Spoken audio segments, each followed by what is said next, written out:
Tres amigas inseparables, 50 puñaladas y un misterio. La asesinaron para ocultar un secreto sexual. Quédate, aquí te lo cuento.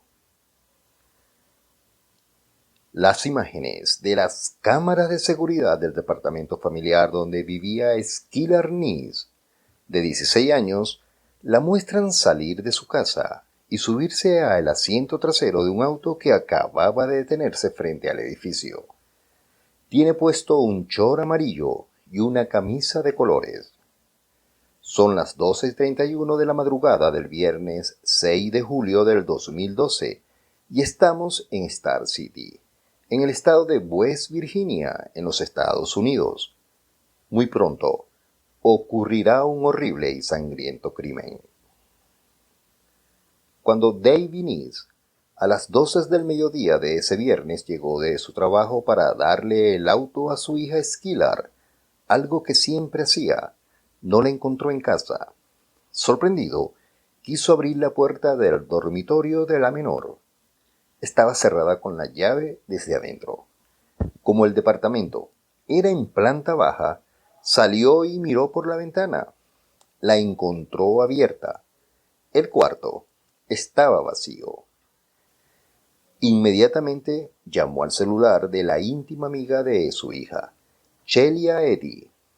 Ella le contó que había hablado con Skylar por la noche, pero que no se habían visto. Un rato después, llegó al departamento su mujer Mary. Dave le contó lo que pasaba. Su hija no estaba. Justo sonó el teléfono y Mary atendió. Era el gerente del local Wendy's, donde trabajaba Skylar, preguntando por ella. Quería saber por qué no había llegado todavía a su puesto de trabajo. Skylar jamás había faltado o llegado tarde. Prometieron avisarle apenas supieran algo. Mary cortó y enseguida el teléfono volvió a sonar. Era Shelia Eddy. Quería contarles la verdad. Sí, ella y Rachel habían estado con Skylar, pero el paseo había durado solo 1 hora. A las 23 la habían dejado en la esquina para que el ruido del auto no los despertara. Dave y Mary ya estaban preocupadísimos. ¿Con quién se habría ido Skylar después de estar con sus amigas? Decidieron ir a reportar su desaparición a la policía. Las autoridades recolectaron enseguida las imágenes de las cámaras de seguridad del edificio y de la zona. Cuando los Neese las vieron, sintieron alivio. En la mala filmación se veía a Skylar salir por su propia voluntad y subirse a un vehículo, pero no se podía ver bien qué auto era. La policía no activó la alerta Amber que se emite cuando se sospecha un secuestro. Skylar podría haberse fugado del hogar con alguien o podría ser una travesura adolescente para sobrellevar el aburrimiento. Les dijeron que debían esperar un poco. El padre no se conformó con esa idea. No le cerraban esas hipótesis. Conocía muy bien a su hija. Skylar se había ido de su casa sin el cargador del celular, elemental en una adolescente. Había dejado la ventana abierta. No se había llevado ropa. Había dejado sus lentes de contacto y su planchita de pelo. Skylar odiaba sus rulos y no iba a ningún lado sin ella. Para los Neese, era claros indicadores de que Skylar pensaba volver a su casa a la brevedad. Algo malo estaba ocurriendo. Skylar Annette Neese había nacido en Morgantown, en el estado de West Virginia, Estados Unidos, el 10 de febrero de 1996. Era la única hija de Mary y Dave Neese. Su madre trabajaba como asistente administrativa en un laboratorio dedicado a problemas cardíacos y Dave era encargado de ensamblar productos en la cadena de supermercados Walmart. Skylar era la alegría de sus padres, y una excelente estudiante de tercer año de la Universidad High School.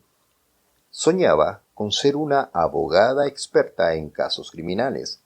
Además, con 16 años dedicaba sus tardes a trabajar en la cadena de comidas rápidas Wendy.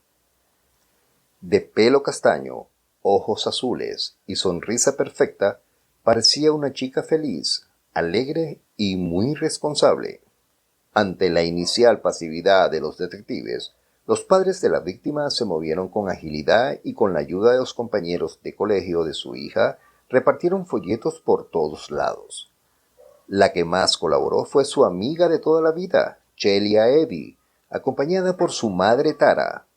Fueron puerta por puerta para ver si descubrían algo o si alguien le había visto. Chelia se mostró desesperada. Incluso se tiró en la cama de Skylar a llorar desconsoladamente. Pasaron los días y distintas pistas falsas distrajeron a la policía de Star City. Perdían mucho tiempo con supuestos avistajes de la adolescente que terminaban en nada. Mientras, en el colegio corrían rumores de los más diversos, que Skylar se había encontrado con un depredador sexual por internet, que había estado involucrada en los robos a bancos en la zona rural de Blacksville, que se drogaba y había huido. Pero algunos amigos de Skylar tenían otras teorías y sospechaban que sus dos íntimas amigas, Chelia Eddy y Rachel, no decían toda la verdad. Ellas constituían con Skylar un trío inseparable. Algo debían saber.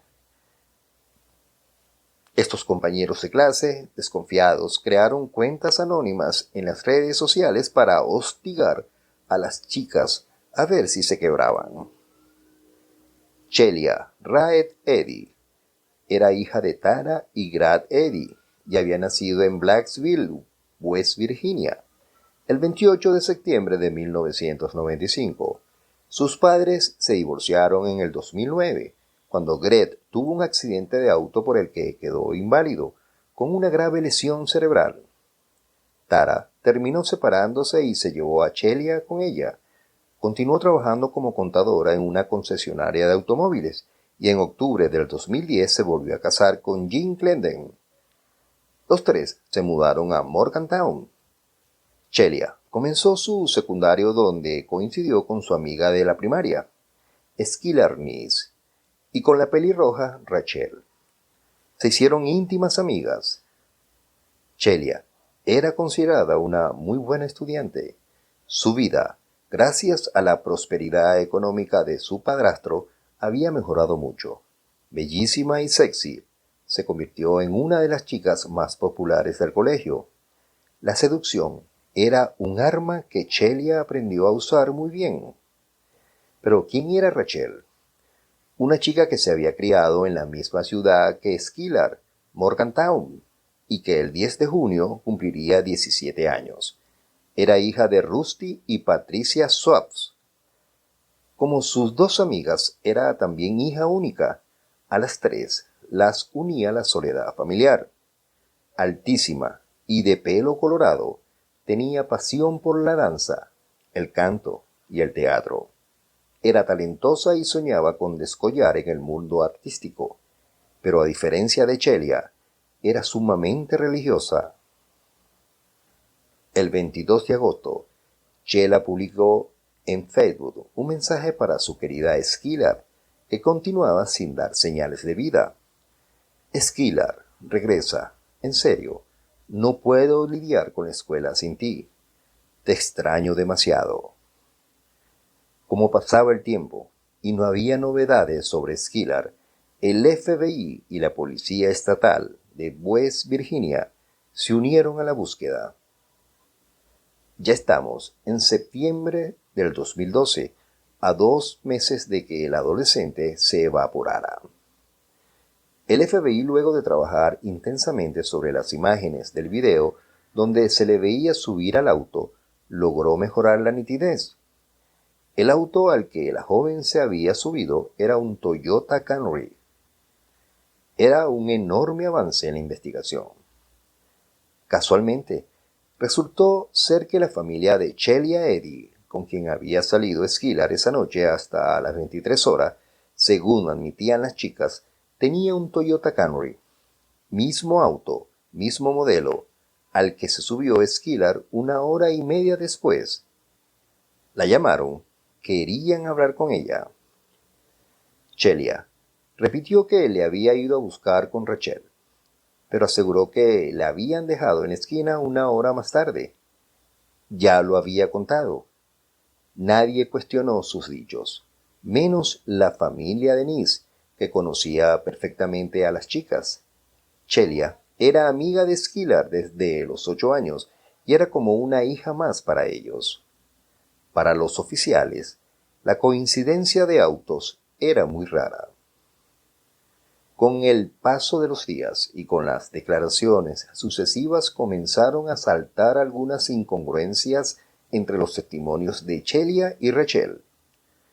Rastreando las antenas de los celulares, descubrieron que el de Rachel se había conectado con una antena telefónica en un bosque de Blacksville, una localidad cercana.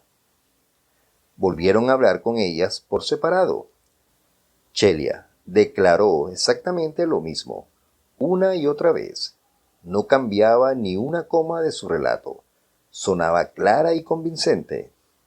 Rachel, en cambio, titubeó y terminó reconociendo que esa noche habían ido en otra dirección a la que habían contado antes. Se habían dirigido a ese bosque de Blacksville que señalaba su celular. Celia, enterada por Rachel de su rectificación testimonial, se presentó voluntariamente para cambiar también su versión. Era una movida inteligente. La mujer policía que las interrogó, Jessica Coleman, sin embargo, tenía un presentimiento. Esas chicas mentían. La actitud de Celia era tan desagradable, tan desprovista de emoción, a menos que le hicieras preguntas, que no quería responder y entonces sí, se deshacía en lágrimas. A Rachel la entrevistó nuevamente, pero por teléfono. Sus padres le habían enviado a un campamento religioso. Coleman dijo que Rachel parecía despreocupada. No demostraba pánico, solo repetía: «No sé dónde está Skillard. Tendrás que hablar con Celia. Yo no sé nada más». Todo lo que decía parecía parte de un guión estudiado. Coleman reveló, además, que en su diario personal la víctima hablaba mucho de Celia y de sus aventuras sexuales. Era como si viviera a través de ella. Skillard no necesitaba ser sexualmente activa. De hecho, no tenía novio, porque podía vivir contando las historias sexuales de su amiga. En ese diario donde Skillard detalla una noche de borrachera en la que Celia y Rachel terminan teniendo una aventura sexual. Lo más difícil para los detectives era poder establecer un móvil para las mentiras y hacerlas hablar, si es que sabían algo más sobre lo sucedido o dónde podía estar su amiga. El 3 de septiembre se emitió una orden para descomisar los medios de comunicación electrónica de Rachel y Celia. Querían ver si ocultaban algo. No encontraron mucho más que algunas discusiones adolescentes. Un mes después, el 2 de octubre, Celia publicó una foto de las tres juntas en Facebook. Debajo puso: «Skillard, lo siento, no he publicado en un buen tiempo. La escuela ha estado ocupando todo mi tiempo. Rachel y yo te extrañamos mucho, especialmente en el almuerzo. Nos sentamos a la mesa solas. Vuelve para que ya no estemos tan solitarias. La escuela es tan difícil sin ti. En realidad, todo es tan difícil sin tu presencia. Pienso en ti las 24 horas del día, los 7 días de la semana, y extraño no poder hablar por teléfono. Sé que no te gustarían algunas de las cosas que se dicen últimamente». Celia y Rachel estaban cada vez más distanciadas de sus compañeros, que se mostraban recelosos con ellas. Tenían que enfrentar interrogatorios y cada una tenía su propio abogado. Para una de sus declaraciones ante la policía, Celia se presentó vestida en forma provocadora y coqueteó abiertamente con los detectives. Ellos quedaron anonadados. Celia enfrentaba los cuestionamientos mirándolos a la cara y con las manos cruzadas sobre la mesa. Rachel, en cambio, jugaba de manera compulsiva con un bolígrafo y evitaba mirarlos a los ojos. En diciembre, la policía les anunció que serían sometidas a un detector de mentiras. Cuando Celia llevó a cabo el test, se comportó de manera arrogante y fría. Rachel, por el contrario, empezó a desmoronarse. Se le veía con la mirada perdida. En su casa, estallaba de furia contra sus padres. El 12 de diciembre, cuando Rachel era llevada por su padre, Rusty, para enfrentar al polígrafo, entró en pánico y se bajó del auto corriendo. Escapó hacia la oficina de la madre de Celia. Rachel se había convertido en un problema para su familia. No entendían qué le pasaba. El 28 de diciembre del 2012, Patricia Schwab llamó al 911 para pedir ayuda, porque no estaba pudiendo controlar la conducta de su hija Rachel. Tengo un problema con mi hija de 16 años. Nos grita, nos pega y corre por el vecindario. Al fondo, la voz de Rachel se escuchaba gritando y llorando. Mi marido está tratando de contenerla. Por favor, vengan rápido. Rachel había tenido un colapso mental y fue ingresada en el hospital psiquiátrico de Chelmsford. Lo sucedido esa tarde, Rachel lo había transmitido en vivo por FaceTime y Celia estaba al tanto de todo. Inmediatamente intentó verla en el hospital, pero no la dejaron pasar. La internación llevó a que la relación entre las dos se enfriara. Celia había perdido la delantera en el control sobre Rachel. Tras el alta de Rachel, el 3 de enero del 2013, sus padres la llevaron a ver a su abogado y al detective Ronnie Gaskin. No querían que Celia tuviese tiempo para contactarla e interferir. Su abogado negoció una reducción de su condena para que Rachel se animara a hablar. Los investigadores esperaban una confesión que tuviese que ver con una muerte accidental por drogas. Pero lo que contó Rachel los dejó alelados. Nosotros apuñalamos a Skylar. No fue un accidente, fue un asesinato. Mientras hablaba Rachel, tomó un papel, tenía ganas de vomitar, y siguió relatando lo sucedido sin olvidar detalles. Admitió que habían planeado matarla porque Skylar no nos gustaba más y no queríamos seguir siendo amigas suyas. Simplemente nos caía mal. Había sido un frío y calculado crimen. Ya habían pasado 6 meses de la desaparición de Skylar, cuando la policía les contó a sus padres la peor noticia y el giro impensado del caso. Dave Vince no podía creerlo y les dijo devastado que Celia era parte de nuestra familia. Realmente lo era. Quiero decir, era como una hija más para nosotros. Luego de la confesión, Rachel llevó a los investigadores hasta donde habían ocultado el cadáver, pero la tarea era difícil porque había demasiada nieve. Finalmente, con un vehículo especial y un perro entrenado, lograron encontrar el esqueleto de Skylar el 16 de enero del 2013. Estaba a 48 kilómetros de su casa y fue identificado por los peritos forenses. El 1 de mayo del 2013, Rachel se declaró culpable del asesinato en segundo grado. Para la policía encontrar pruebas para implicar a Celia no era tarea fácil. Probaron con micrófonos ocultos, pero la joven era fría, inteligente y calculadora. Finalmente consiguieron órdenes de allanamiento para su vivienda familiar y el auto. Allí encontraron rastros de sangre de Skylar en unos cuchillos de cocinas y en el vehículo. Por fin la tenían. Los fiscales identificaron a la nueva acusada ante los medios. Era Celia Eddy. Anunciaron que sería juzgada como adulta. Celia fue acusada el 6 de septiembre del 2013 por secuestro, asesinato en primer grado y conspiración. Ella sostuvo que era inocente, pero terminó siendo declarada culpable y sentenciada a reclusión perpetua con la posibilidad de pedir la libertad condicional al cumplir 15 años de cárcel. Por haber colaborado, Rachel salió mejor parada. 30 años de prisión con la posibilidad de obtener la libertad bajo palabra a los 10 años. Ambas, con 23 años, estaban presas, todavía en el centro correccional de Lansing. Después de la confesión de Rachel, los investigadores armaron el rompecabezas de lo sucedido entre las 3 compañeras de colegio esa madrugada de julio. El 5 de julio del 2012, Skylar regresó al apartamento de su familia luego de su turno laboral en el local de Wendy's. Eran las 10 de la noche y encontró a sus padres viendo televisión en el sillón del living. Les dio un beso a cada uno, les dijo que los amaba y que se iba a la cama porque estaba muy cansada. Se metió en su cuarto y cerró la puerta. El sistema de videovigilancia del departamento la muestra saliendo a través de la ventana de su habitación a las 12:31 de la madrugada del 6 de julio. Se subió a el auto conducido por Celia.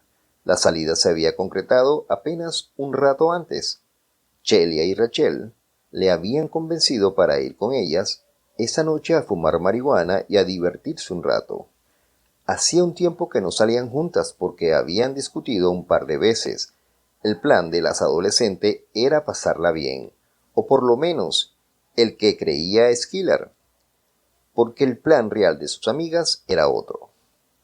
Hacía 9 meses que Rachel y Celia estaban entretenidas tramando el asesinato de Skylar. Ya en octubre del 2011 habían estado pensando en cómo deshacerse de ella, y durante la clase de ciencias, Celia dijo en voz alta: «Deberíamos matarla». Uno de los chicos presentes en esa conversación le avisó a Skylar, pero ella le respondió que solo era un juego de sus amigas. Esa noche tenían todo preparado. En el baúl del auto pusieron lavandina, trapos de limpieza, ropa, cuerdas, toallitas de papel, una pala que le habían robado al papá de Celia y prendas limpias para cambiarse luego del crimen. Dentro de los buzos, bajo sus axilas, iban escondidas las armas que habían sacado de la cocina de Celia, 2 cuchillos. Para no lastimarse con el filo, los habían envuelto cada uno en un repasador. Skylar se subió al auto y no le llamó la atención que a pesar del calor que hacía de 29 grados, sus 2 amigas llevaran puestos buzos con capucha. El detalle no era menor. Las 3 adolescentes se dirigieron hacia el norte por la ruta 19 para intentar tomar la ruta 7, pero vieron a un patrullero de la policía estacionado a un lado del camino y optaron regresar a Star City. Tenían que evitar meterse en problemas con la ley y que la pescaran con marihuana. Tomaron un camino alternativo hacia Blacksville. Después de un rato llegaron a destino, un lugar aislado sobre la calle Morris Run, en Pensilvania. Era un sitio sin tránsito y rodeado por un espeso bosque. Ya habían estado allí varias veces. Bajaron del auto y se adentraron en el lugar para prepararse para lo que sería una noche entre amigas. Rachel y Celia de pronto lamentaron en voz alta haber olvidado el encendedor de sus pipas para marihuana en el auto. Skylar se ofreció para ir a buscarlo. Apenas les dio la espalda, sus amigas sacaron los cuchillos y contaron. 1, 2, y tal como lo habían acordado, al decir 3, se abalanzaron sobre Skylar, quien intentó escapar. Se defendió un poco aterrada, avanzó unos metros, pero Rachel logró tirarla al suelo. Skylar le arrebató el cuchillo y le hizo un tajo por encima del tobillo derecho de unos 8 centímetros. Rachel quedó fuera de acción por unos segundos, pero Celia hacía su parte, ya le estaba apuñalando. Skylar sentía golpes e intentaba defenderse mientras gritaba. ¿Por qué? No le respondieron nada. Celia no se detuvo y siguió subiendo y bajando su brazo armado con el cuchillo para hundirlo en Skylar. En un momento, Skylar dejó de luchar. Su cuello hacía gorgoteo. No podía respirar y sangraba por todos lados. Celia continuó consumando su crimen hasta alcanzar las 50 puñaladas. Quedó agotada por el esfuerzo. Arrastraron el cuerpo y quisieron cavar al lado de un arroyo un pozo para esconderlo, pero el piso era demasiado duro. Era pura piedra. No daban más, así que optaron por dejar el cadáver bajo un árbol, tapado por rocas, ramas, hojas y tierra. Regresaron al auto, se quitaron la ropa ensangrentada y la metieron dentro de una bolsa de residuos que luego descartaron. Luego volvieron a sus casas. Consumar el asesinato, de principio a fin, les había tomado 3 horas. Pero, ¿cuál habría sido el real motivo para semejante crimen? Uno de los más esgrimidos durante la investigación fue la existencia de un secreto, que se remontaba al 21 de agosto del 2011. Aquel día Skylar, Rachel y Celia se tomaron todo lo que encontraron en el bar de la madre de Rachel. Borrachas, Celia y Rachel comenzaron a besarse y terminaron enredadas sexualmente. Skylar no se animó a irse de la habitación por miedo a despertar a los padres. 2 semanas después, Skylar lanzó una indirecta en Twitter. Le contaré a todo el colegio la mierda que sé. Podría haber sido esa situación el disparador del plan que urdieron a Rachel y Celia durante meses. Por un lado, Skylar era defensora de los derechos de los homosexuales. No parecía que la hubiera podido cuestionar por una relación lésbica. Por otro, Celia tenía una reputación promiscua en el colegio, donde cabía la bisexualidad, y solía hartarse de ello. No tenía demasiado sentido que ese secreto la condujera a matar a su amiga. Quizás Rachel podría haber tenido más razones. Era religiosa y tenía novio. El móvil no quedó claro, pero el secreto que se pretendió ocultar marcó el caso. Quizá empeñarse en encontrar un motivo no tenga sentido alguno. La locura no necesita móviles. Skylar Neese carecía de maldad y jamás pensó que sus amigas del alma podrían lastimarla. Su trágica historia de sangre y traición inspiró a la película Amistad Mortal, que se estrenó en el 2014. También impulsó a sus padres a luchar por una ley que modificara las alertas Amber en el estado de West Virginia. Lo consiguieron y se llamó Ley Skylar. En ella se exigía que las alertas se aplicaran a todos los menores desaparecidos, no solo a los que se sospechaba que pudieran haber sido raptados. La noche suele cobijar a los peores crímenes. Skylar escapó esa madrugada por la ventana de su habitación, de la mirada de sus padres, y corrió a refugiarse en unas pitadas de humo y en su amistad con Rachel y Celia. Perdió su ingenuidad mientras moría ahogada en su propia sangre, bajo una lluvia de navajazos. Lo más triste de todo es que supo perfectamente quiénes la habían asesinado.